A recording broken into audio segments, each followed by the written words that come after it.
Welcome to Normalizing Non-Monogamy, the podcast where we interview incredible people from across the entire spectrum of non-monogamy to hear their fascinating stories. We strive to bring guests on the show who have a healthy approach to non-monogamy. However, it's important to remember that everyone does it a little bit differently, and the views and opinions expressed by our guests do not necessarily reflect our own. Additionally, we produce this show for entertainment purposes only. Please be aware that we aren't doctors or therapists. Consult a medical professional for anything regarding your health that you might learn about on the show. Enjoy! Welcome, everyone, to the very first Power of Witness episode. This is going to be an introduction for this exciting collaboration that Finn and I are doing on our show with Catherine. And we'll get more into all the details here in a second. But we're super excited that all of you are here, and we can't wait to share this with all of you. Yeah, Catherine reached out a few weeks or months ago. I don't know anymore. What is time? But she has been doing, and she's going to explain really much better what this is, but she's been doing these Power of Witness cohorts, and she's really thrilled with the success of them and thought that it would be a really valuable thing to put out into the podcast world. And we kind of heard from her how it would work. And actually, one of our previous guests, Jack and Jill, who you'll actually hear a lot more from, reached out to us as well and told us how amazing it was. And so we put this together, and we're super, super excited for it. Yeah, part of the motivation was to be able to provide a platform for people to dive deeper into their relationships and themselves on our show. And this is a lot of very vulnerable conversation that is somewhat different than we've had in the past. So we're really excited to be able to have these people work through difficult things, and also have all of us work through difficult things. Yes. And then all of us also witness these people doing this hard work. Yeah. So a couple of things, since we love to be transparent here on the show. Part of doing this, part of the motivation was to provide some, not marketing, but exposure for the cohorts and for this Power of Witness program that Catherine does. There are two more cohorts going to be happening, one in February 2021 and one in March of 2021, and probably more after that. And probably more after that. So again, part of this was to get the word out about this, but also like the amount of benefit and the amount of just amazing information that comes out of this, if all you do is listen to these, is incredible. And so we felt like we could do multiple things at once. We could give you, the listeners, a ton of value for free, but also help provide some marketing for Catherine and to promote this program, which we know is helping a ton of people. So we like to be transparent about that. And that's sort of what this is. Also, we wanted to make it really clear that everybody who took part in this signed a sort of a waiver or release form with Catherine so that we can share this publicly. And they received what they go through here. They received that for free. They haven't necessarily been paid, but they are doing this at no cost to them as sort of a thank you for being a part of this and for sharing their story. Yes. And now I think it makes sense to turn it over to Catherine real quick to It almost does. I just remembered we need to tell people, if they want to learn more about this and how to sign up and get information on joining the cohorts in February and March, there are links in the show notes for every single episode, including this one, to how you can sign up and find out more. So now go ahead, Emma. Let's have Catherine introduce what Power of Witness is, and we'll jump in with more after that. Thank you so much for having me and for being willing to go out on a limb with me a few months ago when I pitched this idea to you. As everyone can probably hear, we were recording this at the end of the series. And so we're looking back with the glow of 2020 hindsight at how great and wise our idea was, right? But you all really went out on a limb to try something edgy and new with me. And I'm so appreciative of your bravery. Not that I was surprised given what your podcast is all about. But yes, thank you for having me. Some of you may have heard me on Normalizing Non-Monogamy and other episodes where I shared my experience up to that point with my husband, Ray. And then also I got to be a guest on Focus Fridays, which was such an honor for me.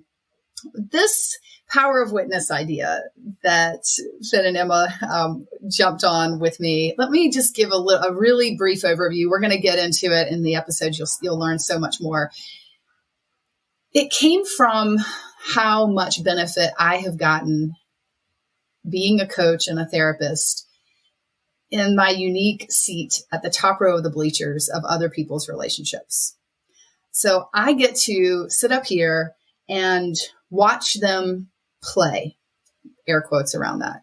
I don't get to watch them do the fun play. This is the play of their relationship when they're running around. You can imagine a football team all burdened with gear and mouthpieces and helmets, and they're sweating and they're snotting and they're grunting and they're bumping into against things. And it's hard to even know which way to throw the ball and where the goal is and why all of a sudden you're running left and somebody bangs you from a side. And when you're down in it, when I'm down in it with my own relationships, it's so disorienting and hard. But when couples come to me, I get to sit at the top row of the bleachers and watch it play out like a coach. There you go. I'm a coach. I get to see this. And it's so easy to be like, hey, run left, step back, throw it left, throw it right.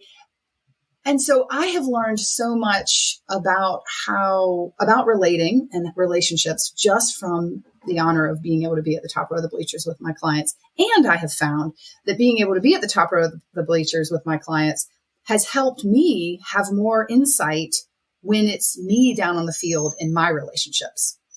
So I wanted to invite people to come to the top row of the bleachers with me. And that's how this whole idea started.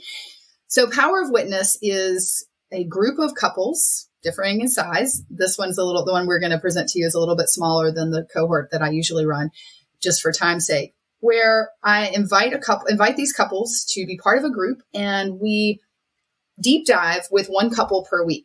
And they get 50 minutes of focused coaching with me.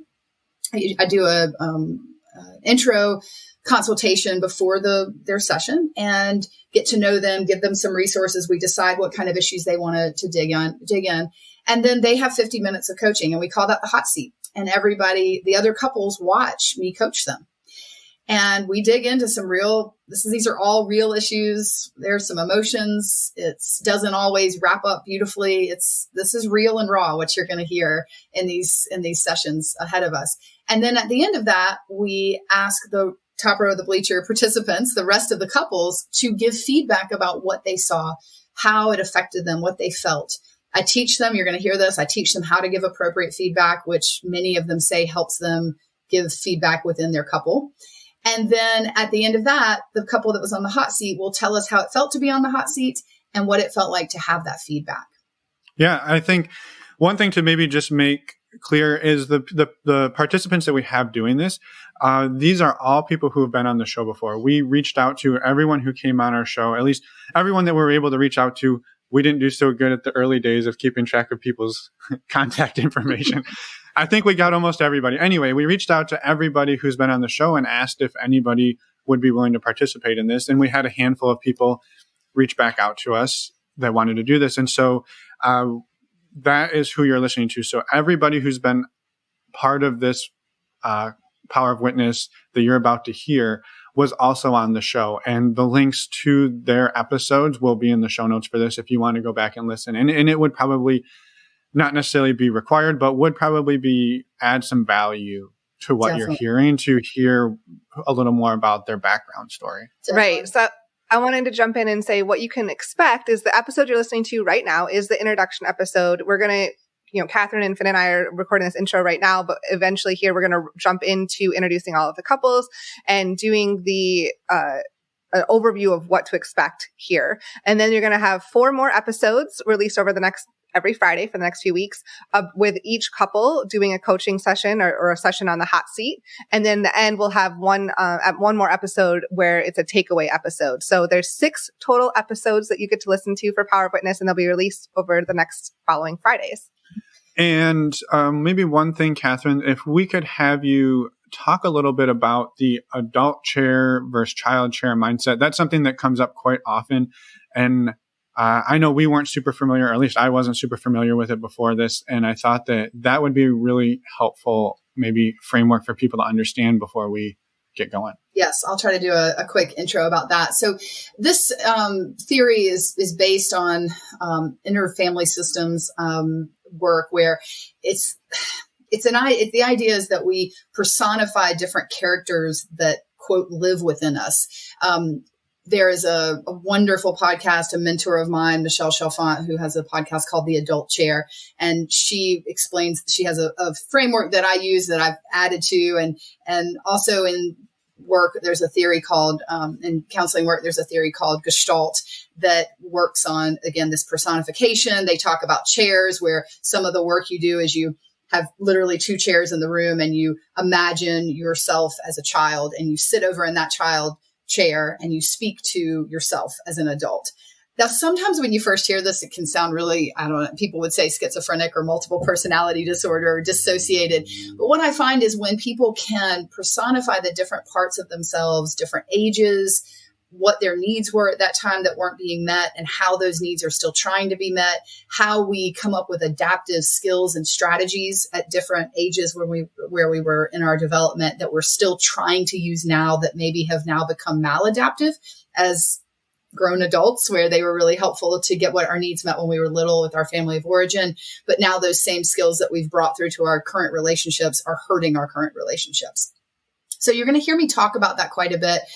I do inner family systems, chair work, parts work. You can call it lots of different things. I do that with all of my clients. Nobody is safe from that. Everybody gets that work with me.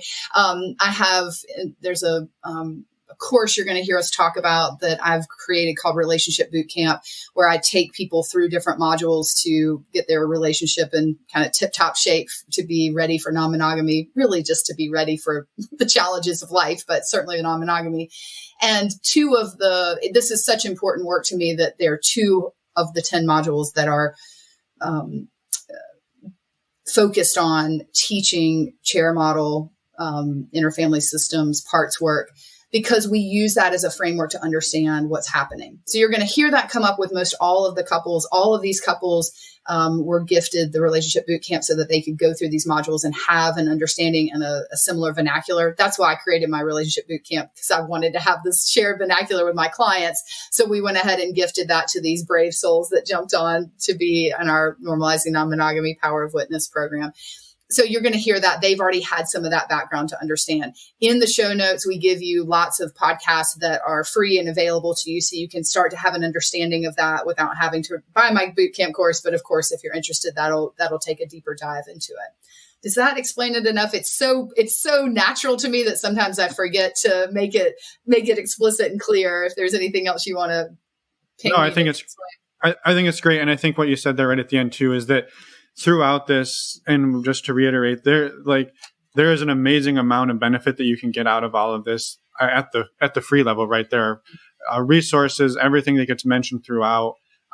There's free podcasts, free books. Well, I don't know if the books are free, but a couple of bucks for a book, right? And so there's a lot that you're getting here without having to buy into the Power of Witness course or your relationship group. Yes, absolutely. Great. Which is important, really important to, I know the 3 of us have talked offline about how important that is, that yes, we're all trying to make a living and find a way to make this our career. But all 3 of us are, one of the things I think we've always connected on is how important it is to all of us that there are resources that are free for people if they can't afford that. And so, the difference in listening to podcasts or listening to another person's experience is, of course, it is a little more 2-dimensional. And for many people, that's all they need. Many people can listen to this stuff and take it and run with it. And then what coaching or therapy offers, or jumping in and actually being in the hot seat or being in the Power of Witness group is that third dimension where you are able to personalize it with a coach or a therapist. And then certainly in the Power of Witness group, having that extra support of this group going through a really vulnerable thing all together. There's this whole extra power in the MeWe group, which we'll mention. This group, all of my groups have access to a MeWe group that I facilitate, where we share resources. After each episode, people can ask questions. They can follow up and thank people for the feedback. And we did have that for this group that you're going to hear. You listeners will unfortunately not be able to have access to that, because that is the one piece of it that stayed kind of private. But it is that adds that third dimension. But it is really important for us to know that we really believe, and you all can get lots of benefit from this, even if you don't have the resources to join it for yourself. Yeah. And a couple other, and real quick, I just want to mention that all of the resources are in the show notes. Don't forget that. So it's easy to go to our website and go look at all of them under the podcast tab. So just wanted to mention that, and then go ahead, Finn. Yeah. And a couple other final technical sort of notes here before we jump in, because we know these are a little bit longer and this intro went a little bit long, but we thought it was really important to lay out the framework. So a few things. For one, you'll notice that these episodes are a little bit longer than our normal episodes. This one is going to be probably close to 2 hours because of this intro and the actual content was about 90 minutes. And then from here on out, they're all roughly about 90 minutes. And we really did our best to not try to impose any like constraints on these. We wanted these to be what they are. And that came through as well in the editing. So normally when I edit an episode, I'll take out long pauses and breaks and stuff like that. I've left in a good majority of those because you're hearing people process stuff in real time. And I didn't want we didn't want anybody to lose like the impact of somebody taking 5 or 10 seconds to really think about something. Right. And the emotion behind that. Right. The pauses are important. So those get left in. So if you have a podcast player like Overcast or something that removes long pauses and breaks, I would recommend turning that feature off for these episodes. That's just my personal recommendation. You can do whatever you want. I would also recommend not speeding these episodes up because it's more powerful when you hear people actually thinking through things. And I just want to really quick give Finn a huge therapeutic high five. He didn't tell me he was going to do that. And we had never discussed how important and therapeutic pauses are. And most lay people who are not therapists get all uncomfortable with those pauses. Finn, you're blowing my mind. Like, I love that you saw the therapeutic value of that without me even coaching you on that. Wow. Impressed. You know, every once in a while I pull something out of my... I think going through the process and listening made it very obvious. Good. The other one is just sort of a note on audio quality. So this is like 6 different people or groups calling in from all over the country. And we did our absolute best to get the best sound quality we could. I would say that it is audible in all cases. There are times where it's a little muffled or somebody talks over somebody and there's some it is really good considering what we put together. And so just have a little patience with us on that. Yeah. And so let us know, I guess, what you think on that. But we did our best, and just a huge thank you again to everybody who came out to do this. Again, these aren't all professional podcasters who have tons of audio equipment. So people were laying in bed and crying and all sorts of things. So it is like Catherine said, this is the real shit. This isn't really just staged. One last thing I want to say is, please, if you commit to listening to this, make sure you listen to the last episode. You're going to hear me talk about that on the last episode, but it's so often that, in my opinion, in our society, we rush to the next thing. We don't pause and transition. We don't take time to conclude. And the 3 of us talked after the conclusion one, and we all agreed that it would really be sad if you missed that one. So if we've got you here, please stick in and listen to the last one. There is more value in it than you would assume there would be. Even though there's not somebody on the hot seat, hearing the takeaways and the reflection, it just wraps it up so beautifully. So please hang in. And I have one last really quick thing to mention. They're never going to get to the episode. I know.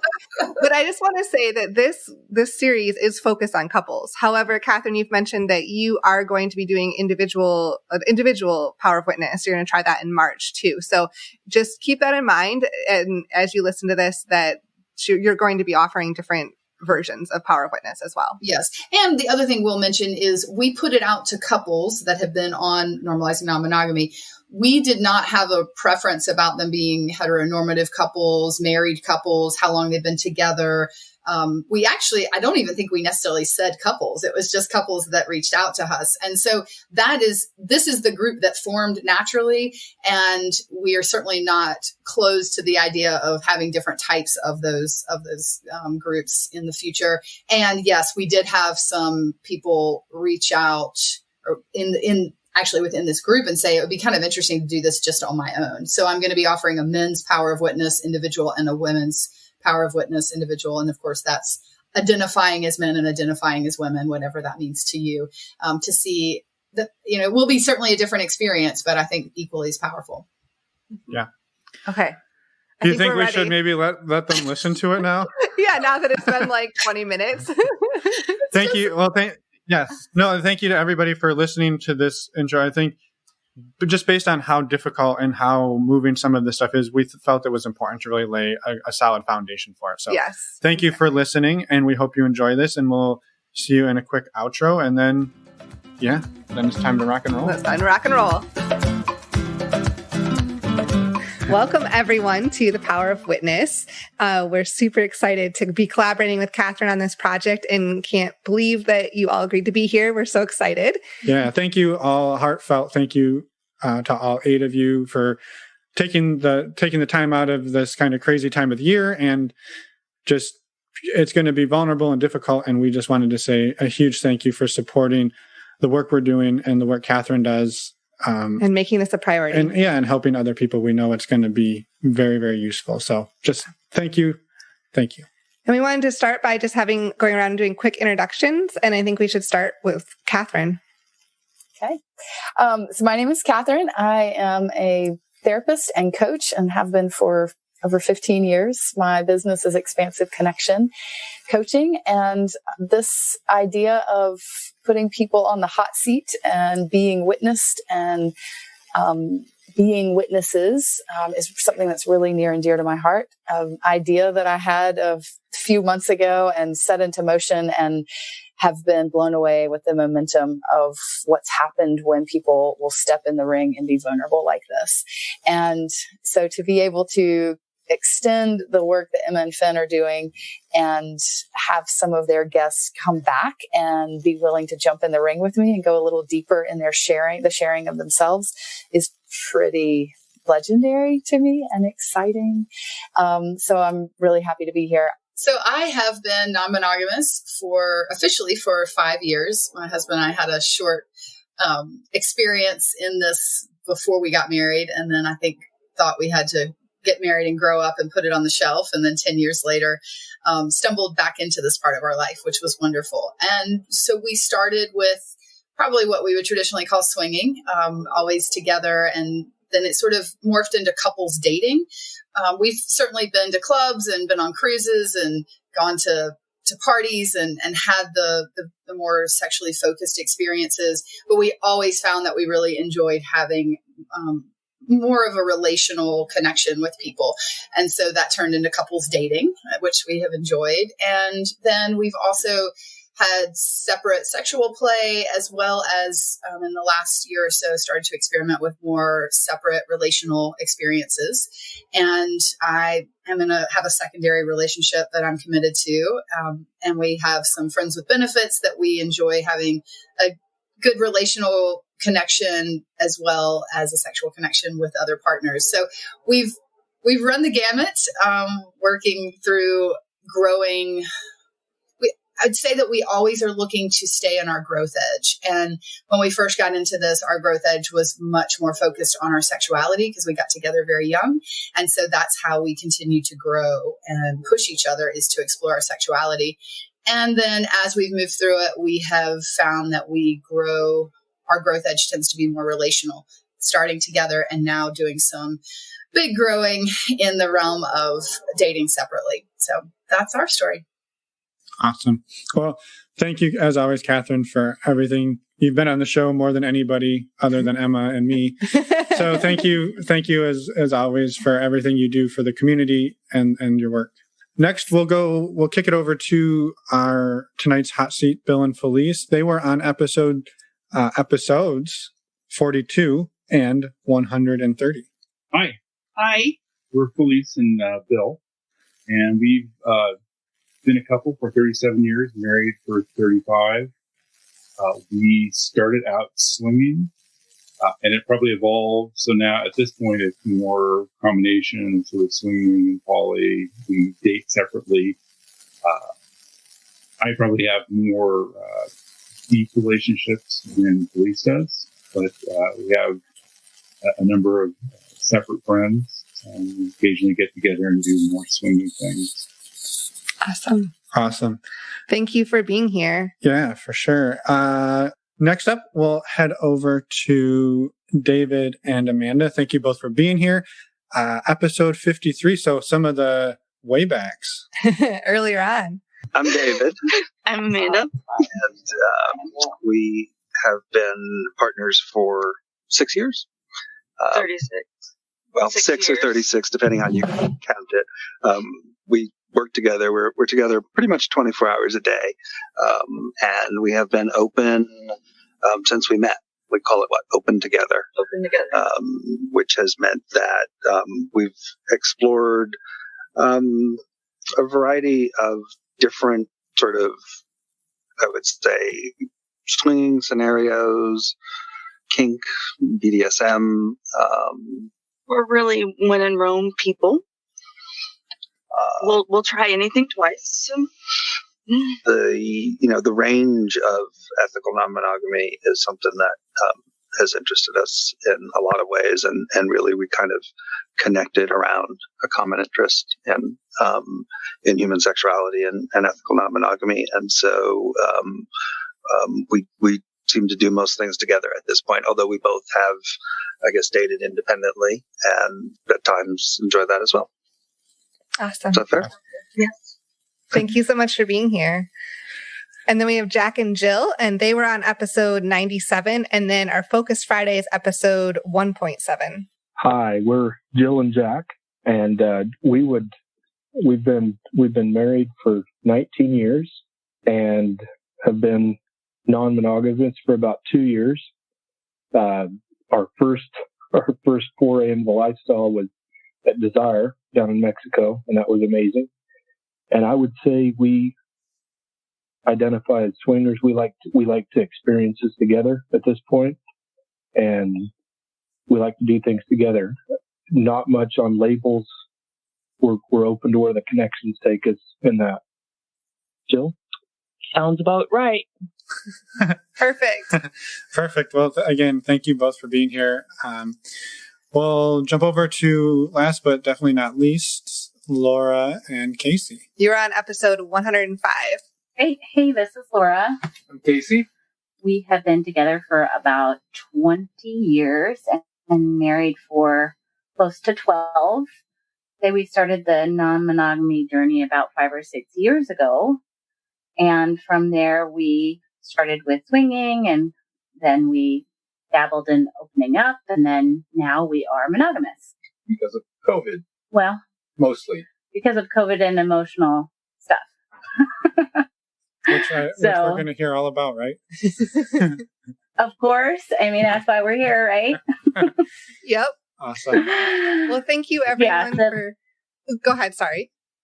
Oh, no. I just was saying that's kind of where we are now. Perfect. Awesome. Well, thank you everyone for being here. We really appreciate it. And we'll turn it over to Catherine. She's going to start talking about how to give feedback, so we can jump right in. All right. So the first thing that I want to make sure that everybody understands is how to give appropriate feedback. And I want to teach you this because it's vital to making this process of witnessing each other and being witnessed as effective as I think it can be. But I also love to teach this because as you practice giving appropriate feedback to the couple that has been on the hot seat, when you have been on the hot seat and you hear appropriate feedback, these skills are skills that you can use with each other, within your couple, with other partnerships that you have. Honestly, this works really well with children, with parents, with coworkers. It's a really solid skill to have. So it's something that I feel really passionate about teaching right away because it's a skill you can use right away and vitally important to this process that this journey I'm asking you to go on with me. All right. So we're going to start with what not to do, and then I'm going to tell you what you should do. All right. First thing we want you to not do is give advice. So I remember when because went to grad school for counseling, people are always saying, well, give me advice. Tell us what we're supposed to do. And when I started grad school, they said, what we will do in the next 2 years is beat out the idea of giving advice. That's not what your clients want. If you give advice to someone and it goes really well, they don't get to take the benefit and the great feeling of doing something well because they didn't decide. It was your idea. If you give them advice and it goes really poorly, they don't have to take any responsibility for what they did because they can blame it on you. And so giving advice takes the locus of control away from the person. I never thought of it like that. So this is not the time to, after the couple has been on the hot seat, this is not where we give advice and tell them what they should have done. So no, like, I would have done it like blah, blah, blah, or maybe you should have said blah, blah, blah. Now, the hot seat couple may want some advice. They may say, does anybody have a great tip for how to better approach a couple at Desire? We have a MeWe group, an online group for us. That's a great place where the hot seat couple can write and say, can you give me advice on this? The difference is now it is solicited. That's how we want advice. Nobody wants unsolicited advice or unsolicited dick pics. But anyway, we want advice to be solicited. So if you all would like advice from each other, please feel free to do that and ask for it specifically. And even the more specifically you ask for advice, the better chance it is that you will only get advice on what you've asked about instead of opening it up like you want advice on everything. What else I want you to not do is judge. Of course, this is a bit preaching to the choir here. Everybody's got their own way of doing this, and Unfun have done a great job putting this in front of us every week, reminding us that everyone does this differently. So don't yuck anybody's yum. Avoid judgment. And then also I want you to avoid platitudes or what I call well, at least. So platitudes like, oh, you guys are a great couple. You're going to be fine. It doesn't make me feel seen or heard at all if I hear that. Like, did you hear what we were just fighting about? It's lovely to say something like, wow, your connection is really strong. And I noticed the strength of it by X, Y, and Z with something specific, but just a platitude like, you guys are a great couple, so you'll be fine. That's not how we're wanting to show up in this feedback. Well, at least he told you he cheated and you didn't have to find out. The well, at least thing. I feel like when we do that, we take away from a person's pain when we try to give them the bright side to look at. So the other thing we don't want to start a sentence with is, well, look on the bright side and fill in the blank.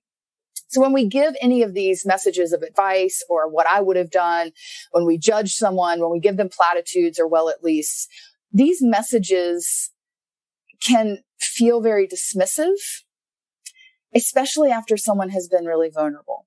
And so the way that they can sound dismissive is that they can have an underlying message, something like this. Your struggle made me uncomfortable. Try this so I can feel better.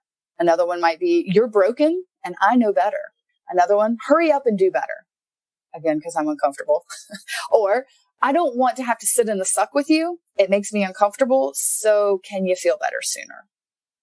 When we give advice, we tell them what they should have done. When we judge and give platitudes, these are the messages we're giving. After someone's been vulnerable, that is not what they want to hear.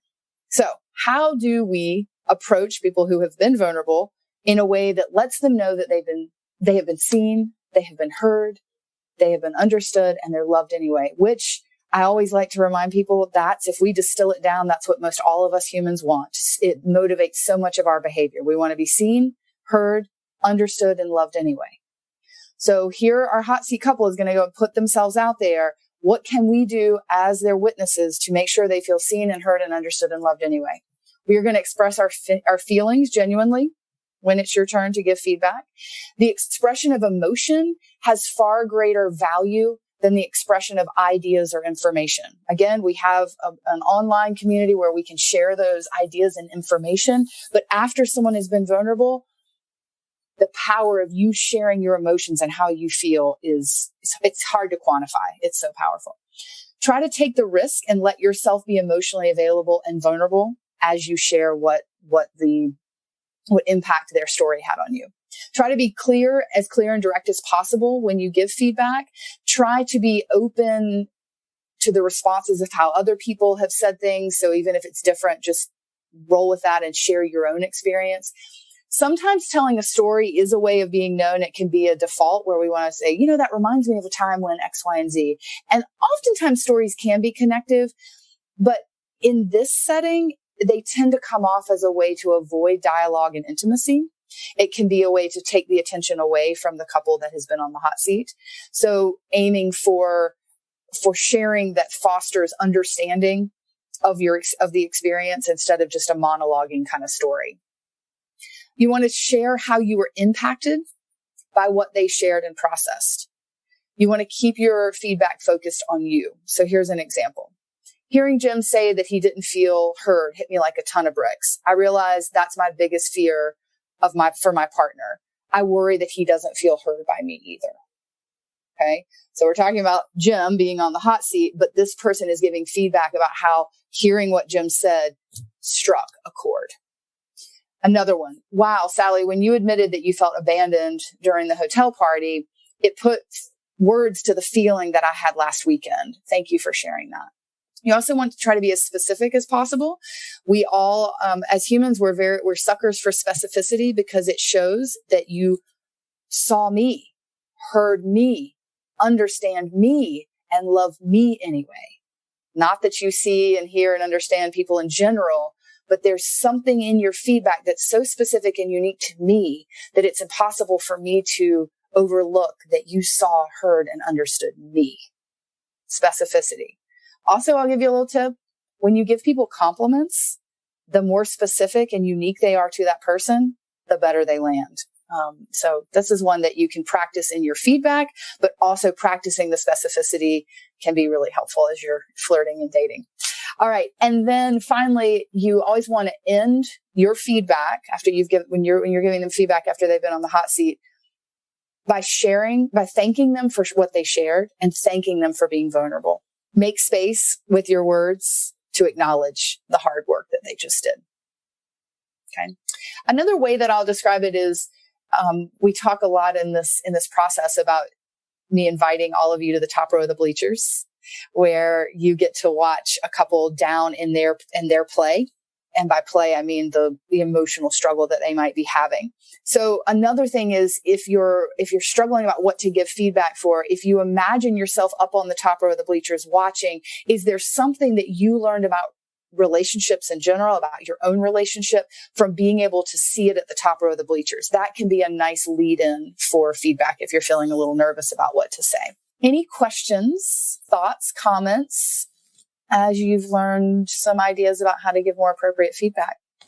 I will just throw one out there that maybe all of us should be kind to ourselves, that if this is new to us and we haven't done this before, that we probably will make mistakes and we'll do our best to get there. But we have to be patient with ourselves and patient with each other. So I just wanted to offer that out there ahead of time. It's a wonderful point. It is a wonderful point. And I promise I'll be nice. If you give advice, then I might say something like, okay, that sounds like a great discussion for us to put in MeWe. Bill, can you tell me a little bit more about how it sat with you? Like, that's probably how I'll say it. So I try not to be too harsh. I won't let you wiggle out of it, but I will wiggle you back to where we need to be in a kind way. That's what I promise to you. Yeah. Okay. Any other thoughts or questions about giving feedback? All right. Well, let's jump in. We're going to do some icebreaker explanation. So this is an interesting group to start because all of you have been brave enough. All of us, I should say. Emma and Finn, I've been on there and told my story. All of us have put our stories out to the people that are going to be listening to us. And so I didn't want us to do just typical, here's who we are, blah, blah, blah. I wanted it to be something that I was pretty darn sure you had not covered in the podcast. So in the two questions that I'm going to ask you, the first one is very much in the spirit of the kind of disclosure and vulnerability that we're looking for in this group. So I'm going to ask you to share, each of you, not as a couple collectively, but each of you, to share the best and worst moment for your relationship since you've been in non-monogamy. I want you to keep this focus on your relationship, not on a hilarious horror story or some super sexy snapshot with others. Those are lovely, but I want it to really be specific about you. So I'm going to go first to give an example. First, let me give the example of what I don't want you to say. So what not to do would be if I said, our best moment was that steamy side-by-side parallel play at the Cabana in Desire with that couple from Chicago.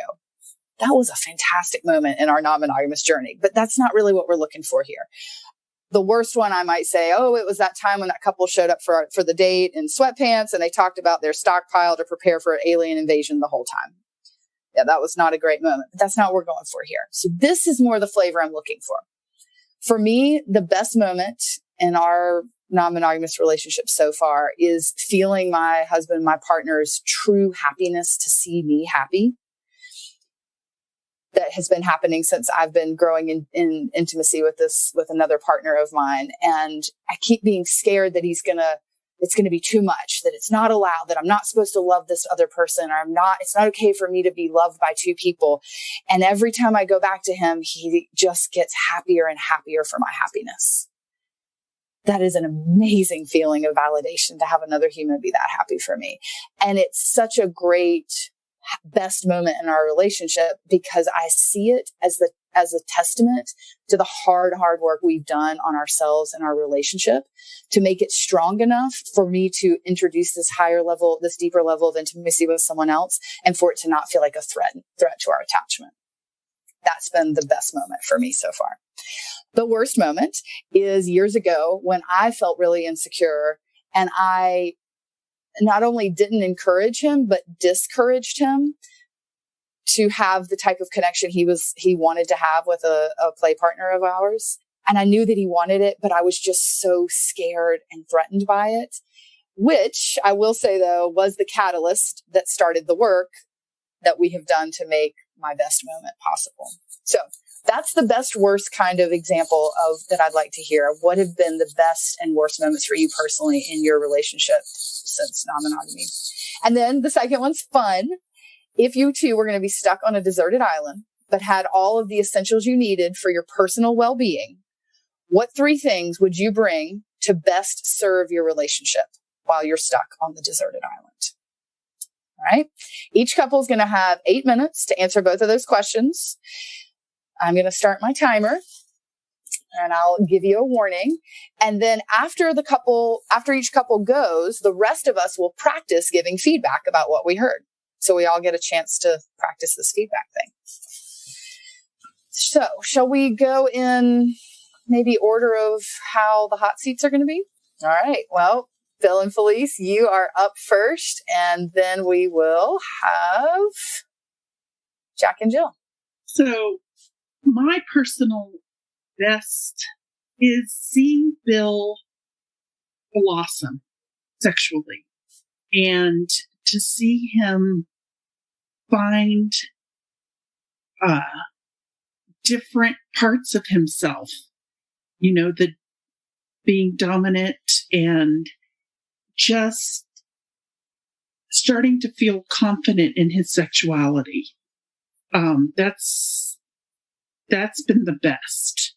And the worst, the worst is kind of got a silver lining. So, is that I had fallen in love with somebody, but Bill was okay with it. And, but that turned, the guy broke up with me. So that was kind of sad and everything, but it was a silver lining in that Bill and I were okay with somebody else falling in love with somebody else. I guess my worst moment is just, I like parties and Bill doesn't, and kind of going to a party and leaving him, letting him just say, I got to do this. And he's very uncomfortable. And I don't think that was a positive kind of moment for us. Your turn. Thanks for sharing that, Felice. Mm-hmm. So I think the best moment for us, or the best thing, was kind of the relationship we built with our girlfriend. It's both of us together. There's definite love, and it's definitely just a wonderful addition to our lives. It's being open to it and being able to build and grow that relationship has been just something marvelous to see. And I think also being open to love, and love with more than one person. I guess the worst moment for me was kind of in the wake of that breakup that Felice talked about. She came back from a vacation with them where the breakup happened, and she was just distraught and torn up, and just, she hurt for a long time. And I hated seeing her that way. I hated seeing the way that he made her feel. And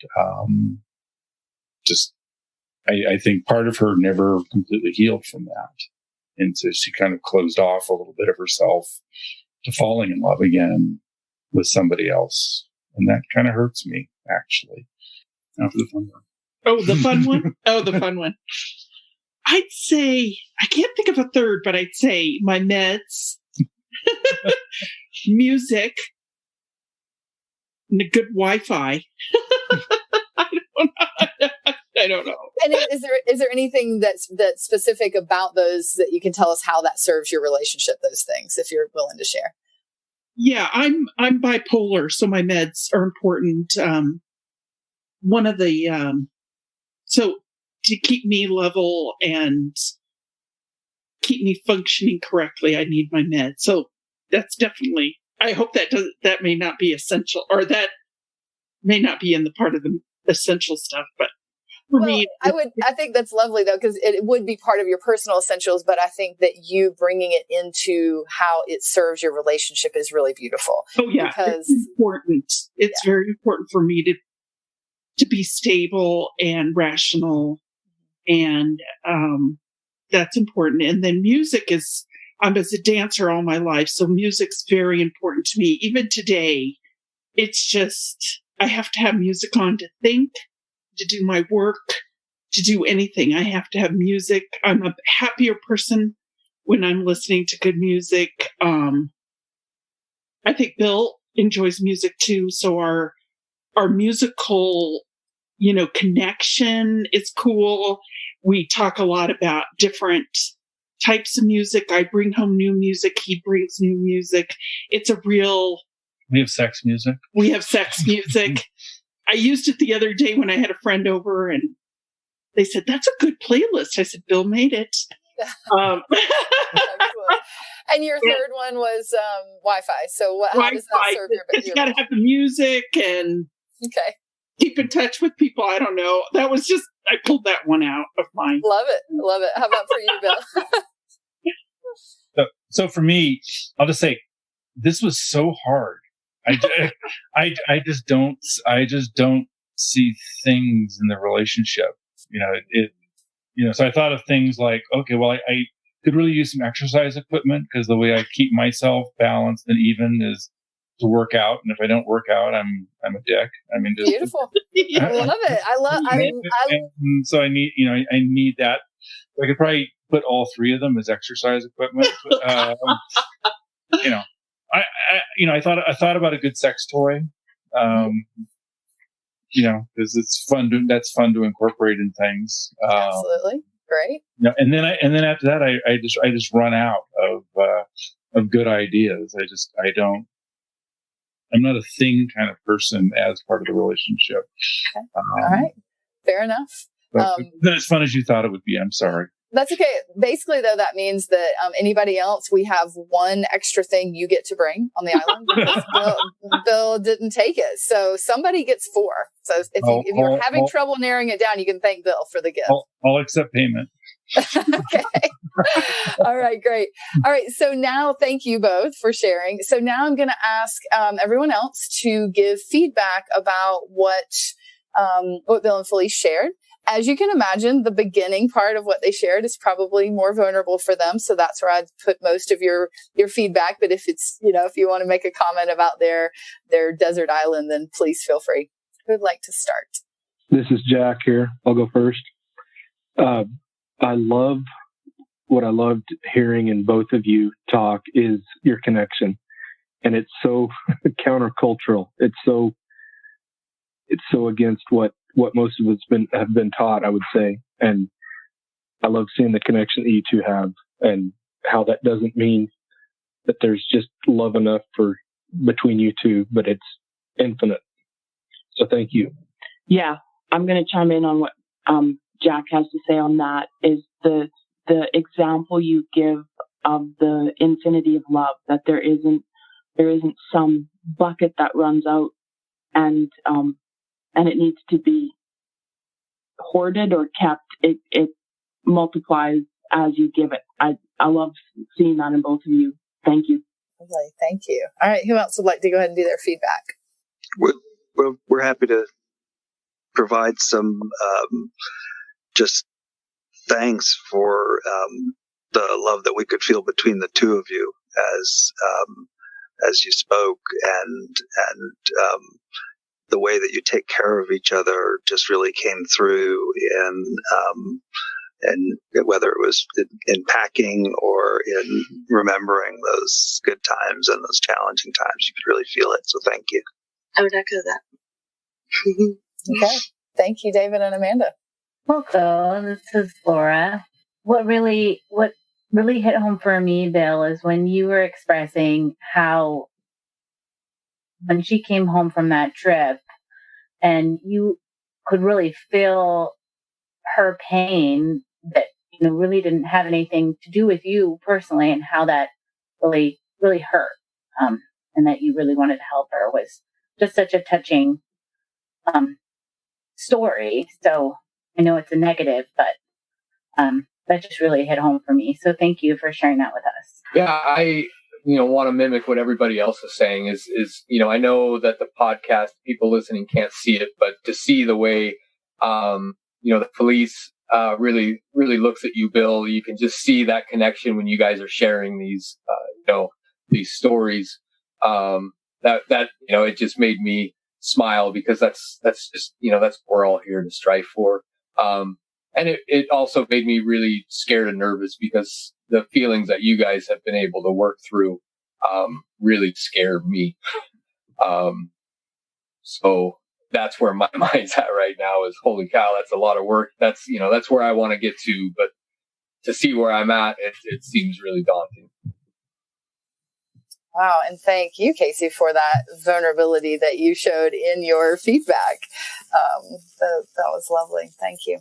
We'll chime in too. So I just wanted to echo as well. Thank you for showing the love. Like, the love between both of you was very obvious. And what has already been said, the hurt that you felt, Bill, for your partner, for Felice, was very evident. And I just want to thank you for sharing that, and thank you for being vulnerable.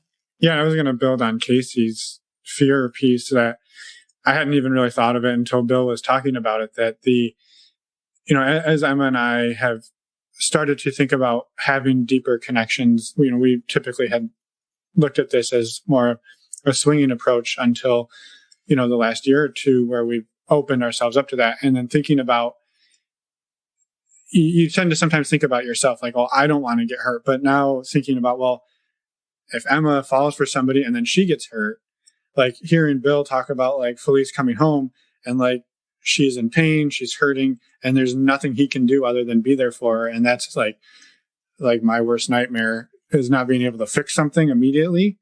So yeah, I'm having second thoughts on this whole situation. Not really, but I think I hadn't even thought about like that feeling of helplessness. So thank you, Bill. Oh, Ben, that was so sweet. And I also just wanted to say similarly, Bill, I went through in one of the roller coasters I've gone through with the person that I'm dating. My husband really was just there for me as I was hurting. And I remember feeling guilty for taking my pain to him. And he said, why would you not? This is a chance for me to love and support you, whether you're happy or you're sad. And then I was like doing what Felice is doing over here, wiping her eyes, like, oh my God, how does he love me so much?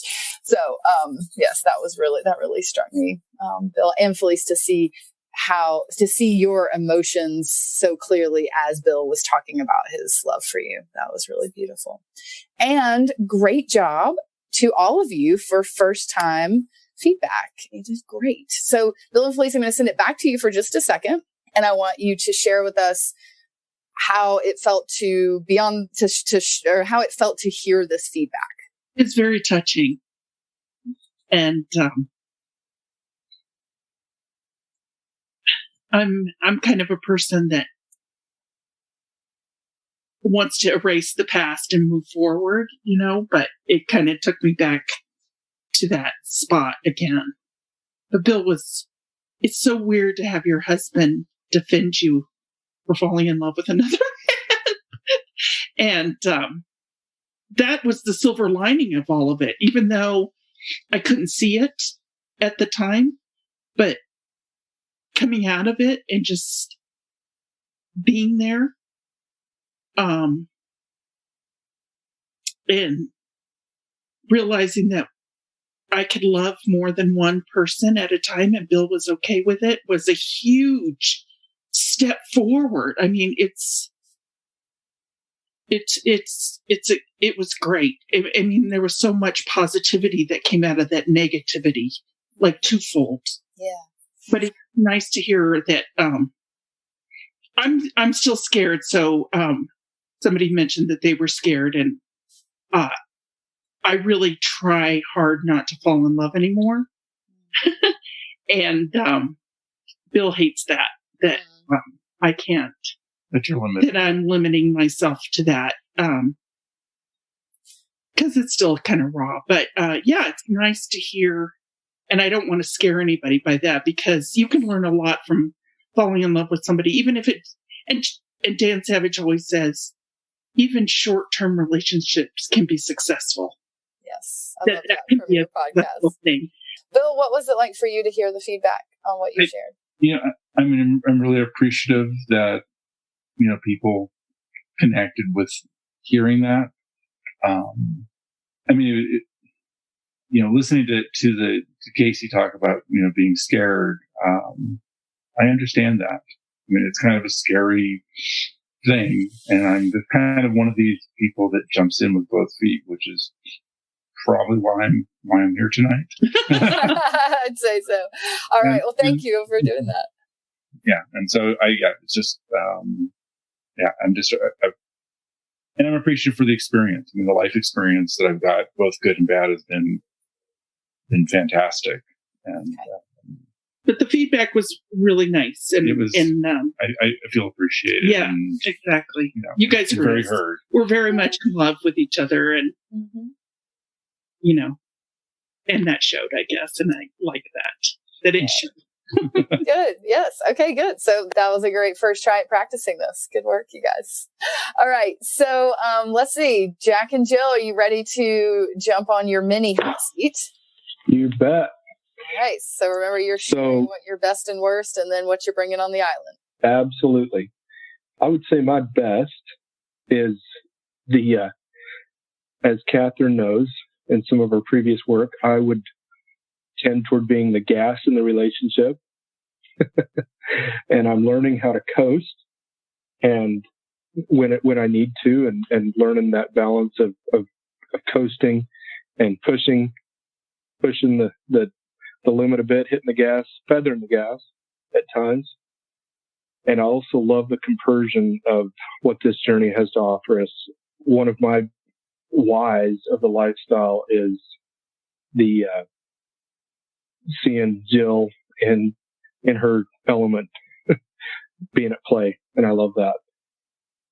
And I would say the worst for me has been when I've just not been aware, because of being in my own head or just where I'm at in life, of where Jill is at, and just running over her feelings and what she needs to thrive.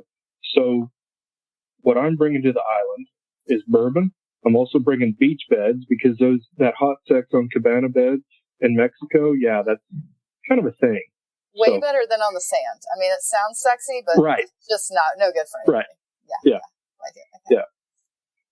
And it doesn't work well in a wetsuit. So anyways, and then also I'm going to add some bumper plates, because I love Olympic lifting. I'm going to add that to Bill's workout apparatus, because if I can't snatch it, I'll just jerk it.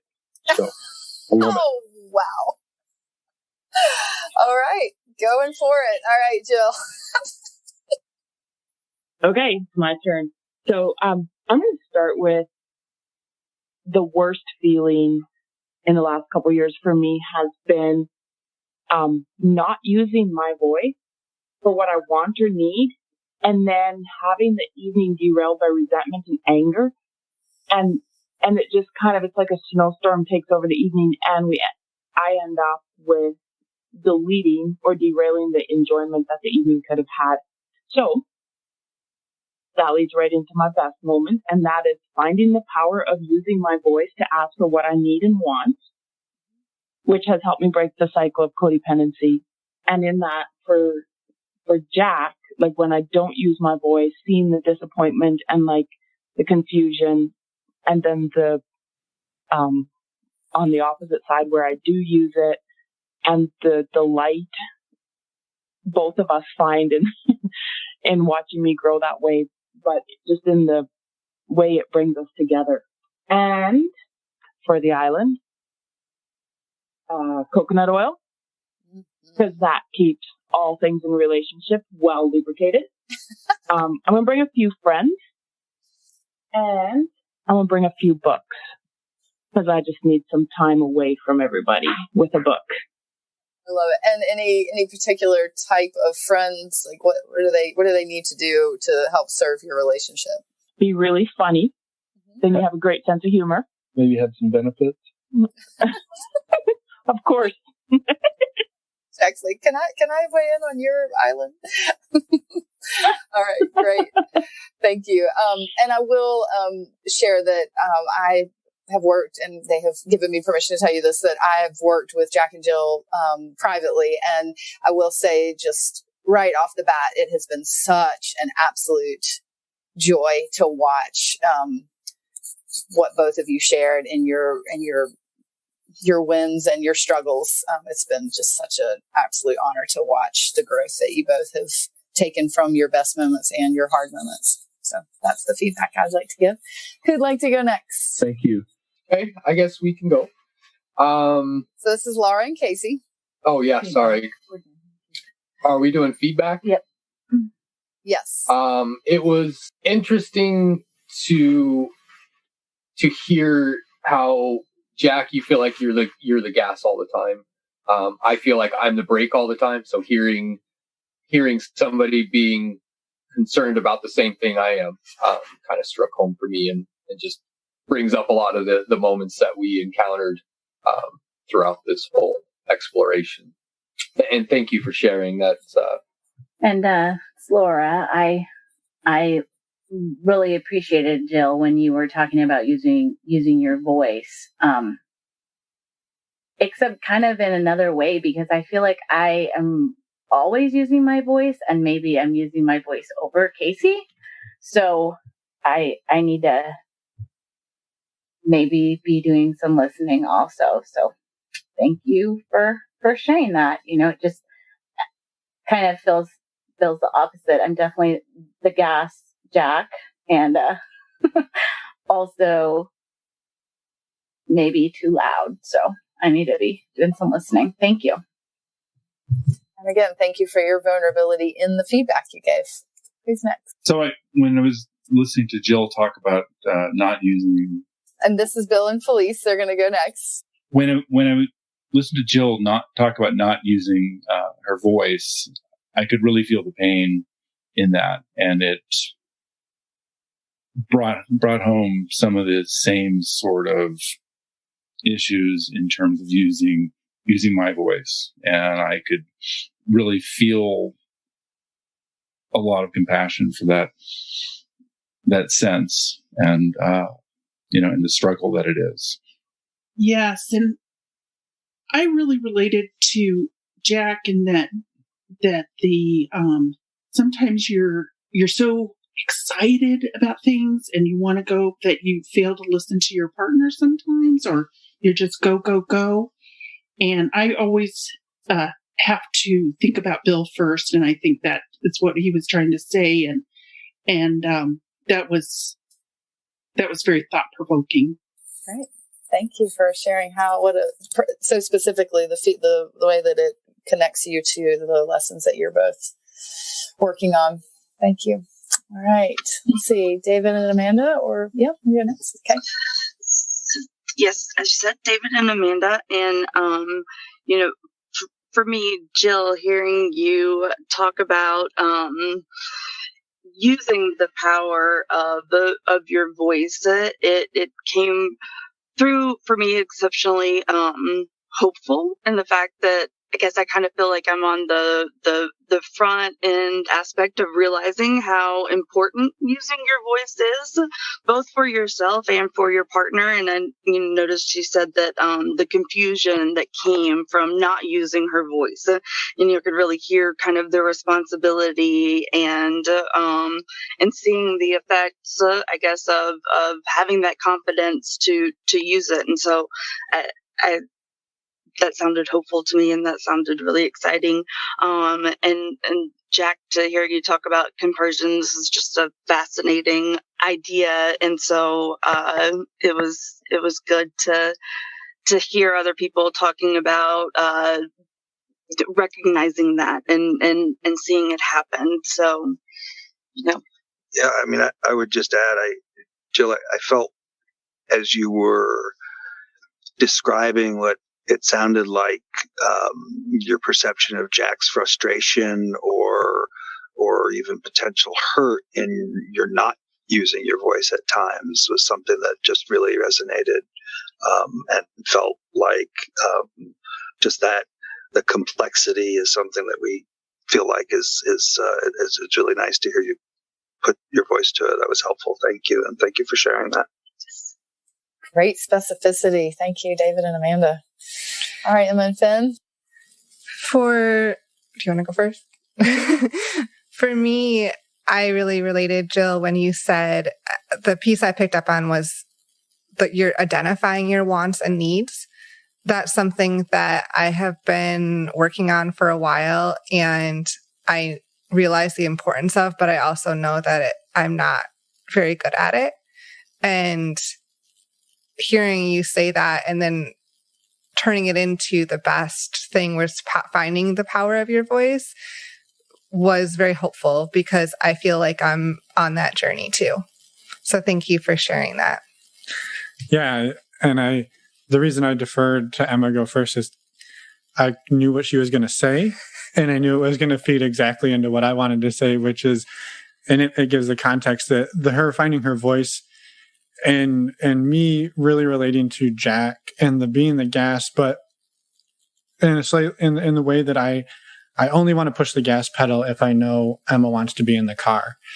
And hearing her really tell me, I want to go do this, or this has always been a critical part. And tying this back to what Jill said of, getting angry and it ruining what were supposed to be super exciting, magical evenings, that these are all just so interlinked. And like, we would be in the car to a play, an event, and being like, well, what are you excited about? And her not knowing, and then me getting frustrated, and then me ruining the evening because I'm frustrated because she doesn't know what she wants. And like everything you said was basically us. And that really hit home. And I just appreciate knowing that we're not alone, and then letting you know that you're not alone. So thank you. That was great. I also want to wow. Thank you all for that. I feel seen and validated. Yeah. Thank you all for the amazing feedback. The best part in all of this is we're all human and we're all so alike. And yet we isolate and we go, but I'm the only one. No, we're not. And this is what this is so awesome for. Thank you all. I also want to share something that Jack and Jill and I have talked about many times that seems counterintuitive at first, but this idea that every no you give me is a gift so that I can believe your yes. Yeah. Yes. You have been nailing that, Jill. Yeah. All right. Great. Thank you so much. Let's see. Next we will have, it would be David and Amanda. You all will be next. We're up. Well, I think one of the reasons that Jack and Jill resonated so much for us is that there are some common themes. I think for me, the experience as I said, our relationship has been, open since we met, and we've really explored together. And as Amanda has felt, I think, safer, or there have been times when that exploration has just brought, I think, just new pleasures and enjoyments as a person, and seeing that really has made me feel kind of floaty. So that is great, is really a wonderful thing. And the negative is that just that when when feelings of insecurity or jealousy kick in, that if I don't give voice to that can go to a negative place. And so I've found that sort of embracing it and talking it out has been better for us. I don't know.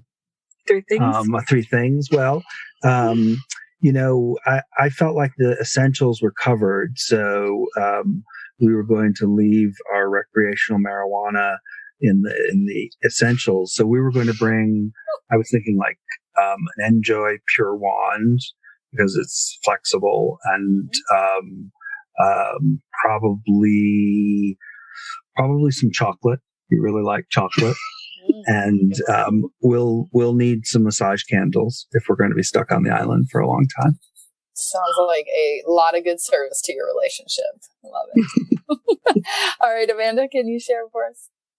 So, the best for me has been the kind of, I guess, the idea of compersion has, that's always kind of been just, I guess, an innate thing inside of me, but I've always thought that was what, broke me, right? That was what just didn't make, it made me different, right?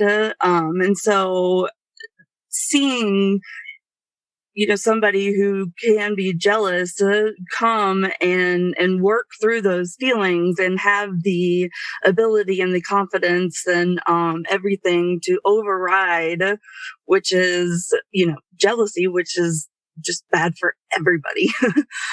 So that has been the best part. Hold on, just a second. Let me make sure I'm clarifying this. So you're saying that compersion comes really naturally to you, and for you, the best moment has been to see how hard David works to overcome jealousy, to try to get to compersion, which maybe doesn't come as naturally to him. Am I hearing that right? Yes. Mm-hmm. Okay. Just making sure.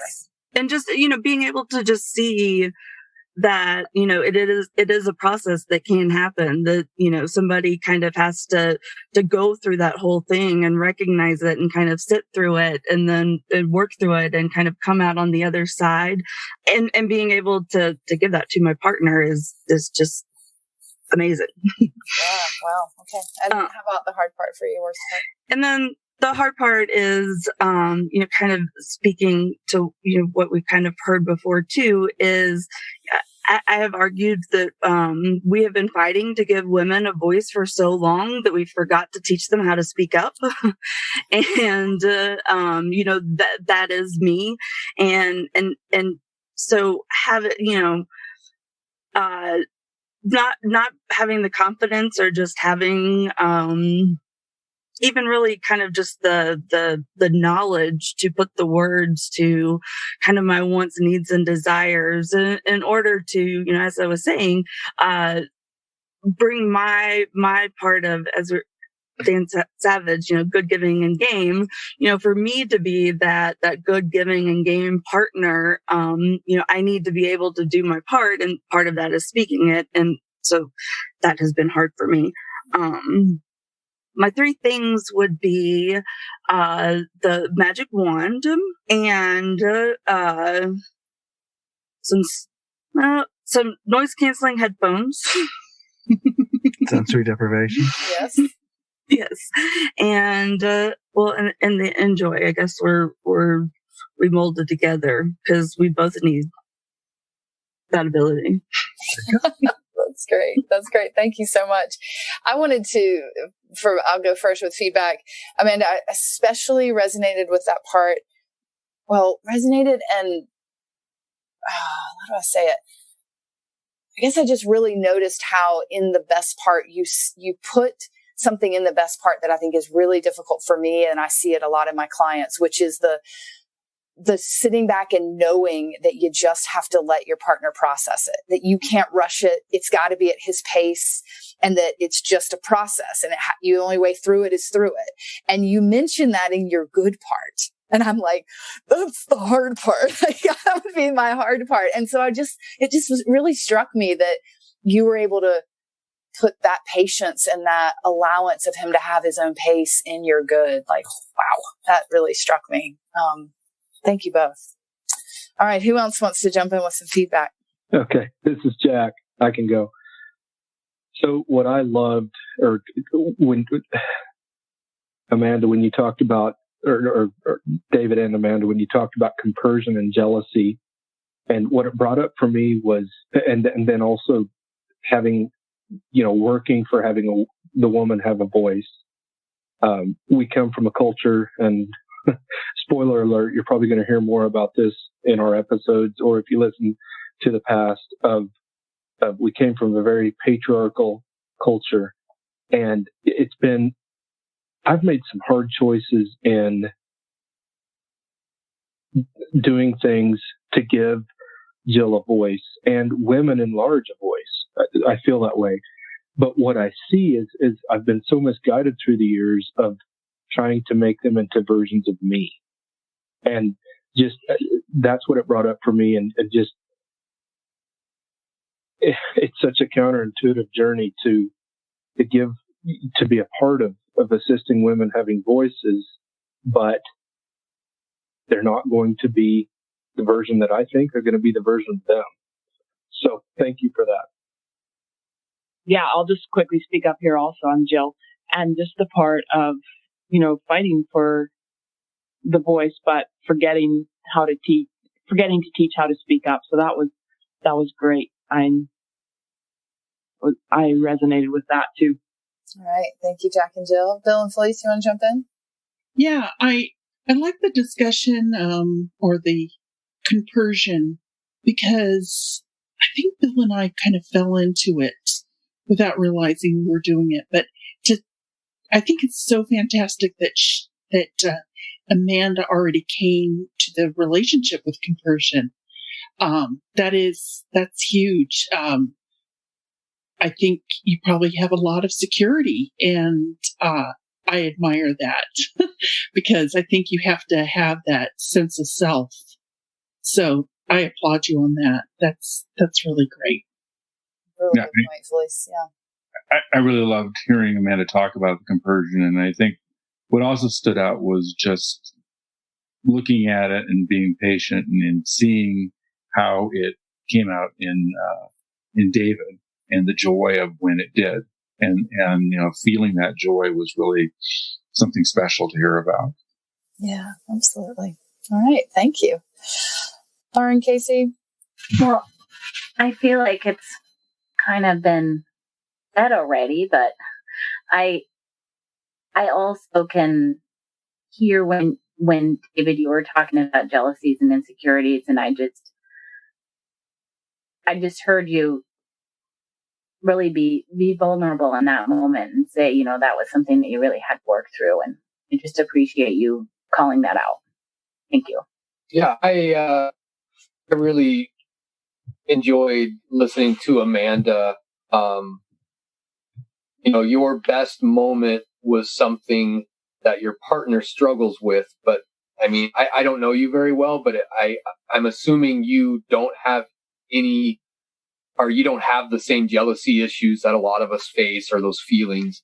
And from my standpoint, it seemed like even though that is something that comes easy to you, you were able to recognize, somebody else's real struggle with that and know how hard it is for them to deal with that.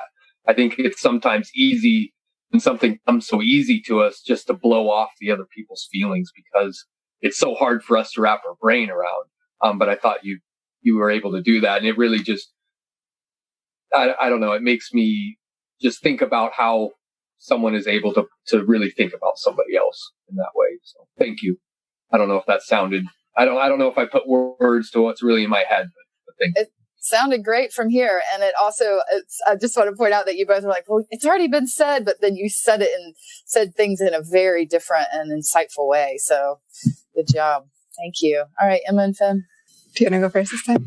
Nope. I can also relate to the compersion and jealousy conversation for sure. But the other thing I wanted to mention is, David, you'd said the joy of seeing Amanda in her element is amazing. And I can really relate to that as well. There's been times in certain situations where I've seen Finn in a side of him that he doesn't show very often, and just complete difference from kind of the day-to-day personality that I see. But I know underneath he has a lot more to him, and certain situations can really bring that out. And it's just been really amazing to see. So I can relate to what you said. Thank you for doing that. Guess we'll have to edit that out. No, I'm just kidding.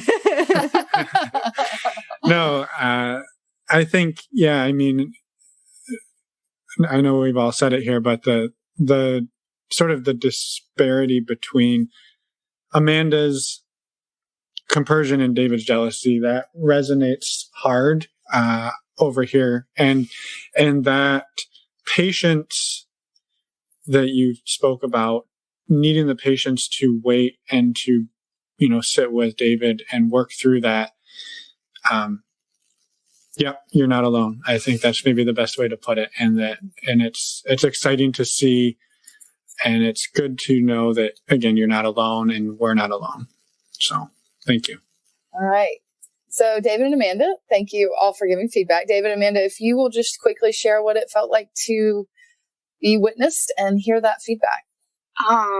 Well, yes, thank you for all of the feedback. It felt really good to hear others talk about, just jealousy and compersion, and know that I might have a different perspective that others haven't witnessed yet. That felt good.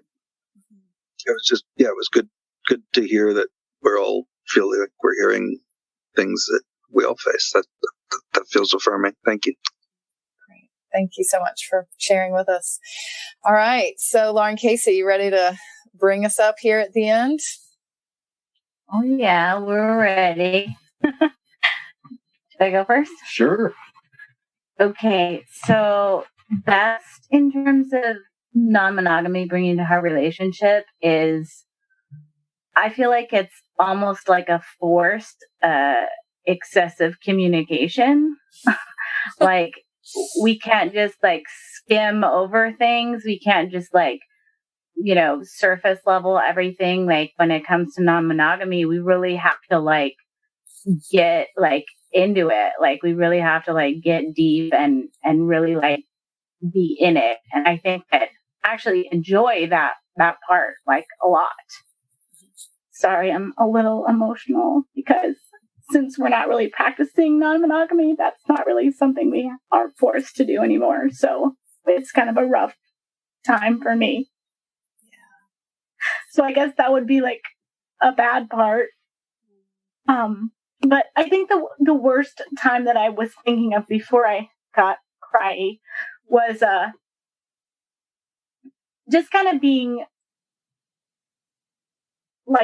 alone in it. If Casey was with somebody else and I wasn't able to get in touch with him, that was a really tough time for me, because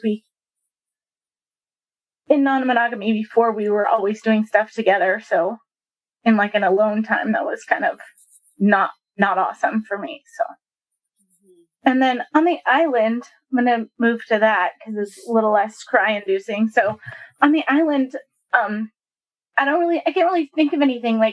I would want a full community of other humans. That's what really fills my cup. So could that be on the island? Does it have to be a deserted island, or could it be an island full of other people that were related to me and wanted to be my friends? Not even friends with benefits, just my friends. That would be fine. Okay, I'll grant. And then that's all I really need. Okay. You're I only want one, but it's a big ask. It's a lot. Granted, my dear, granted. Yes. Oh, thank you for sharing that and for getting so vulnerable. And also, I will say, I really appreciate you owning your tears and emotion, because keep in mind, so many of, we don't have people won't be able to see you. And so thank you for speaking your tears. And that's something I'll ask everybody to do so that our listeners can follow along. So thank you for being vulnerable enough to say something that gets you emotional, and then also for owning how emotional you were and sharing that with us. Casey, you want to share with us? Yeah, so my best and worst moments, I mean, I'm a little more, I guess, specific, but they happened very, it was funny because of how close in succession they happened. One of my best moments was when Laura and I were driving back a road trip, and we just had this amazing level of connection that I think I'm constantly seeking, and probably put too much of an emphasis on, but it was just the things we shared, and the just zero judgment, and really there and listening to each other. It was just a really powerful moment for me. And then so that happened, and maybe a few days later, we got into, some jealousy and argument. And so then to see, how close we are to that level of connection is really nice. But then to see also how far away we are from being able to kind of control and have power over our feelings, to be so great one moment and a shit show the next, was really eye-opening for me. Desert Island, I need a huge shop with as many tools and fun stuff inside of it as I can. So just one shop, but there's so many things inside of it. I think a Sibian, I think is how it's pronounced. I've always wanted one of those, but they're like kind of not really very logical to have and keep in a small house with kids. And then I was thinking in my head, it would be really cool if I had like a person vending machine where you could just kind of get a guy or a girl, maybe 2 or 3 or 14 of them, to out of this vending machine and join us for a little while. That would be fun. I gotta say, and I'm not surprised, and I love that this crew wouldn't follow the rules. Okay, Catherine. So I see where you're going, but I'm gonna just break the rules and bring all my friends to the deserted island. Or I'm gonna have a person vending machine. And I love the creativity for how much you want to break the rules and then how you will make that happen. Like, that's such a perfect metaphor for non-monogamous people. It's just so good. And then I also wanted to say to you, Casey, that your specificity, as you described your best moment, I felt like I was watching the two of you drive down a highway with the wind in your hair and the sun and in a convertible and singing the songs. It was like watching a movie of the two of you. And then I could really feel your pain in the swing of how you can feel the best of the best and then quickly can feel the worst of the worst, and how that swing sounds really painful to you. You didn't exactly say it that way, but I really felt like I could hear and resonate in the pain of the quick flip. Thank you both for sharing. Who else wants to give feedback? We'll go first this time. Oh, wow. Okay. Do you want to go first? No, you go. I was getting my thoughts together. So they may not recognize your voices, but that's Emma and Fed. Fair point. It's fair our point. show. They should know our voices. No, I'm just kidding. Fair. I'm just kidding. Yeah, and to echo Catherine on the flip, like, and just like that hit home.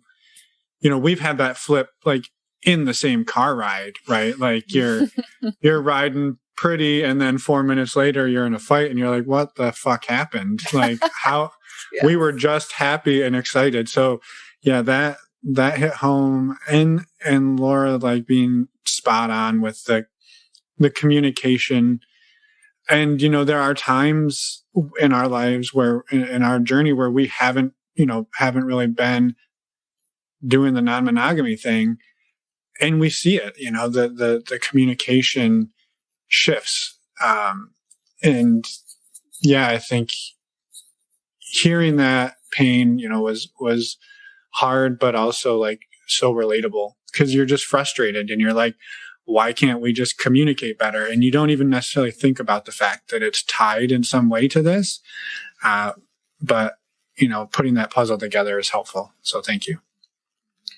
And I was actually going to say the same thing about the communication, because as you were saying that, Laura, I was just relating so much to what you're saying, because we have gone in and out of non-monogamy throughout our relationship. And there's been times that the times in while we're practicing non-monogamy, have other partners or meeting other friends, they can be hard and they can be emotional, but the communication is on a different level. And it makes me feel much closer to Finn than when we're not doing those things and we're still having experiences and living life, but we're not sharing that level of connection in that way.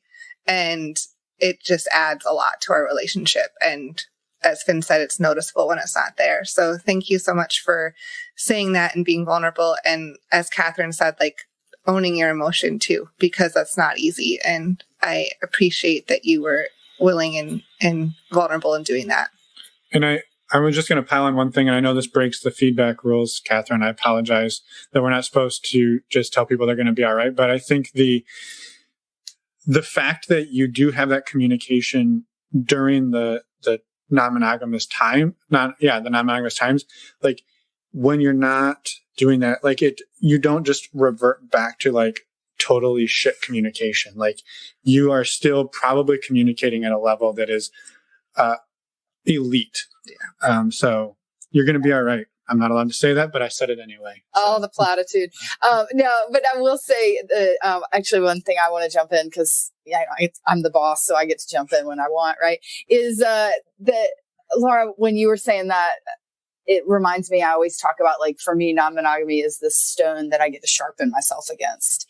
And the sharpening of myself is usually, then it leads to all this communication and this talking and this process. And what that stone is in non-monogamy changes. Sometimes it's about sexuality. Sometimes it's about intimacy. Sometimes it's about connecting. Sometimes it's about there's nobody that we're interested in, and it's just the two of us, and we aren't pursuing anything. And it brings up what's coming up, the feelings of why are we not engaged in it with anybody. So for me, I absolutely hear you about wanting that stone to sharpen yourself against, and that nugget of being monogamous right now may be the stone that you're sharpening yourself against.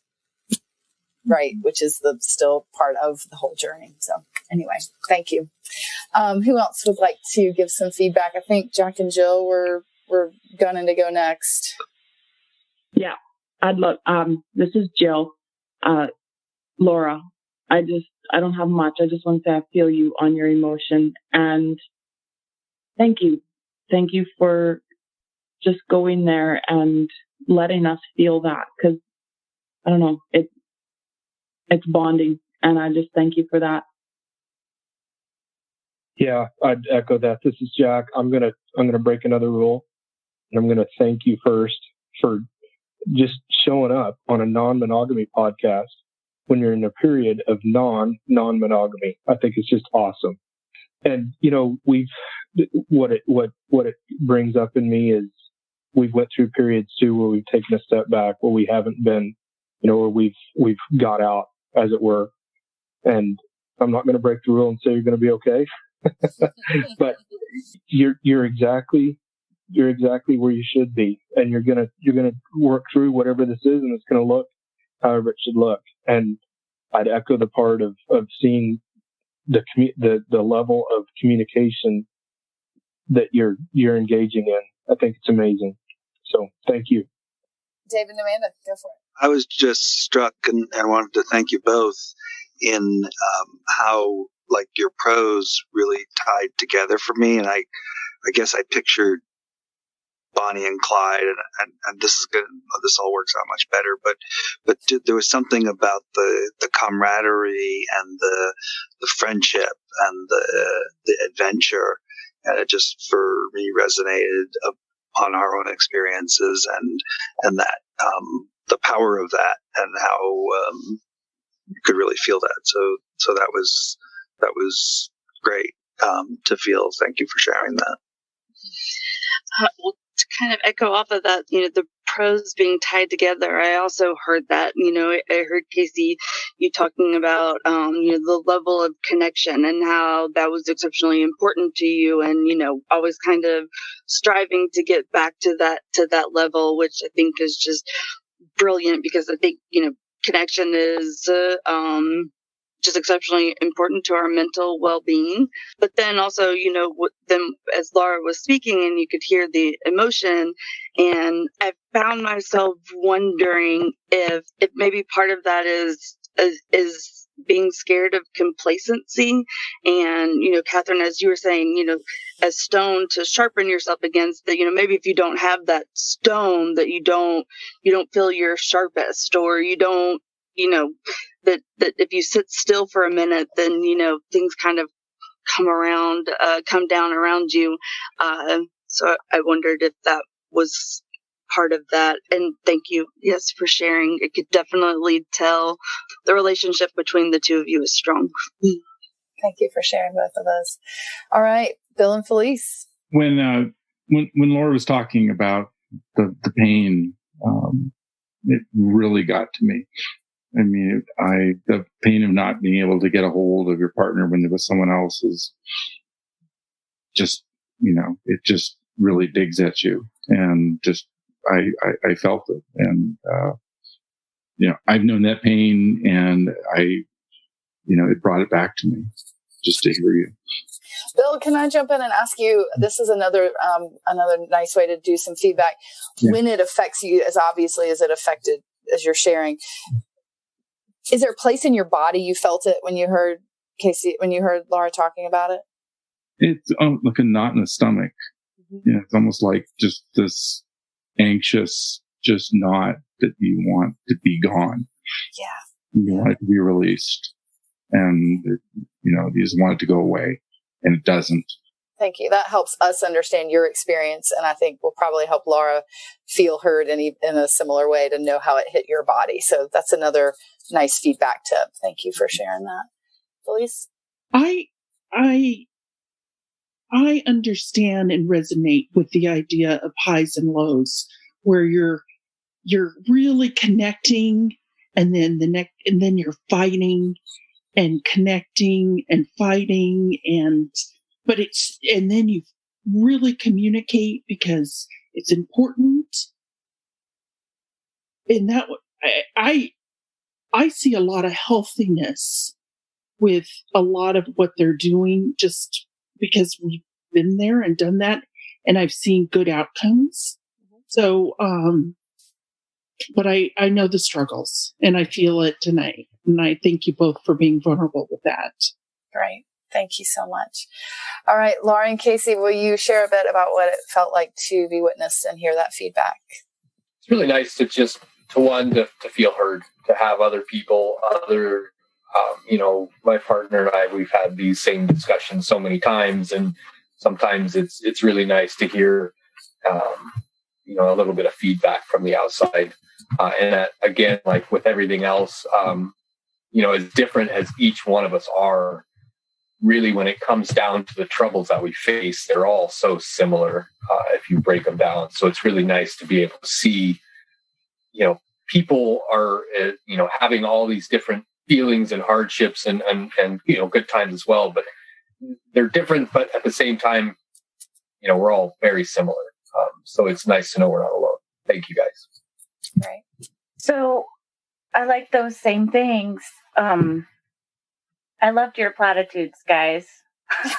I'm not gonna lie. I like hearing when people say, "Don't worry, it will all be okay."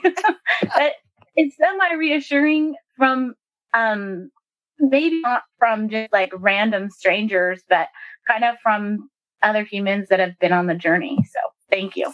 Fair enough. Great. All right. Well, that wraps up our introductory round, giving you all a chance to get a little tidbit to know these amazing, brave couples that have joined us on this journey, Power of Witness, and to hopefully learn a little bit about feedback and see it in action, real time. Nobody practiced this. They barely had any chance to read about it or understand until they heard me teach it as you heard me do so. So I hope that this has been inspiring for you all that are listening, and that you will listen in. Make sure you listen to the podcast episodes that Normalizing Non-Monogamy did with each of these couples before you listen to me get them on the hot seat. I think you'll have a much richer experience.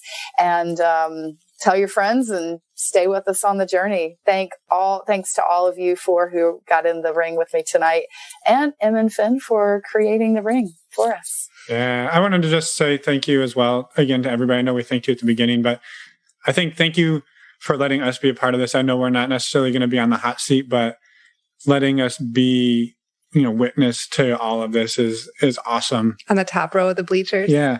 And we just wanted to say thank you again to all of you for being here. It's amazing. And I am so excited to go on this journey with all of you. I know I've said that before in the emails and stuff, but I really mean it. I'm incredibly excited to be here and do this work with all of you. All right. Thank you all. And we're all back. I should say that it's Finn, me, and Catherine. And we wanted to just say thank you again to everyone for first listening to this, but also to those that came on and are doing this Power Witness program with us. Again, thank you. It's amazing. And we're so excited to share all of this with you.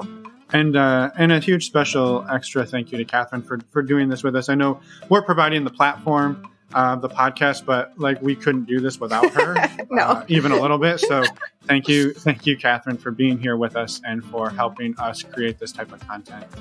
We appreciate it. Well, and I just love that, first of all, you guys give people a platform to get to share their vulnerability and their version of non-monogamy, but then your commitment to say, hey, can we nudge you to go a little deeper?